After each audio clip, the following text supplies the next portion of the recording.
doing STEM, what's our pad placement?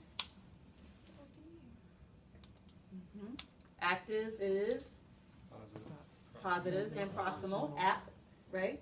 Are they labeled? Yep, right there. Okay. Some will say active and dispersive and on the little black tape thing. Some may have a positive and negative sign. Okay. And then if for some reason you happen to pick up some leads that are not labeled, don't freak out on me, just tell me. You know, these aren't labeled, but I would place the active lead proximal, the negative lead distal. Okay. He plays for the Eagles, so I can do 10-10. And then we're going to start him at 1.5. Okay. And then I would hit start. Nope. No. Not yet. We got to set our time. Oh, well. How do we set our time? Number of contractions. Oh. Okay, so this is where more math comes in. Sorry, guys. Oh, come on. Oh, here Okay. we go. Is that it? Uh-huh. Okay. Okay, so remember, we're looking at how many contractions do we want. What's our goal? Okay, for some people, you might say, 10 contractions are good for you. For someone else, you might be like, I want you to have at least 30 contractions because we really need to kind of get that muscle going. Okay, so it just kind of depends. If for some reason, let's just use 10. 10 is easy. Okay, so for 10 contractions, let's say we placed him on a 10:30 on-off cycle. 10:30. What's our time? That's 2 contractions per minute. Right? And it's on the board, but. Yeah, I'm just saying it's still 2 contractions per minute. Okay. So what's our time? 5. It's actually about 6 minutes-ish, okay? Here's an easy way to do it.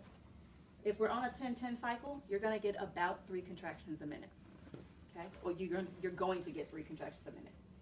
If you're on a 10-30 cycle, you'll get, on average, 2 contractions a minute, okay? Not exactly, because we know 40 seconds doesn't go evenly into 60 seconds, right? Okay, so if you had to kind of give a guesstimate, 2 contractions a minute. If we're on 10:50, 1 contraction a minute. Does that help you with figuring out time a quicker way without all the math? But how many, you might have said and I missed it, but how many contractions do you want him to have? It depends. Depends on the patient. Okay. Depends on the patient. And this is something that you all can choose during your practical, depending on what the injury is. You can say, I'd like him to have 10 contractions, or I'd like him to have 20. And could that also be based off of like the example with lifestyle too? Absolutely. Yeah, I want him to have 10 contractions. So that is, wait, 10-10. So we'll do, there you go, sir. And then I would hit start. Nope, No. no. Do intensity. Lord. So with Russian, what are we looking for? What's our telltale? Ow. Ow.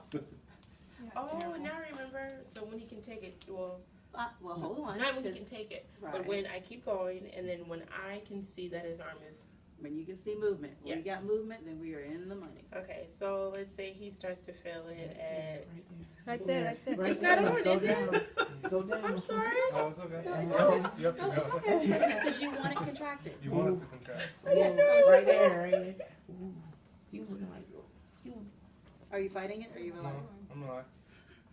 I didn't know it was on. his facial expression was like apprehension. No, but I guess- yeah, like So, distress. did you contract it? Yes, he is. So as we press start, and don't forget to press start when you're taking your practical, please.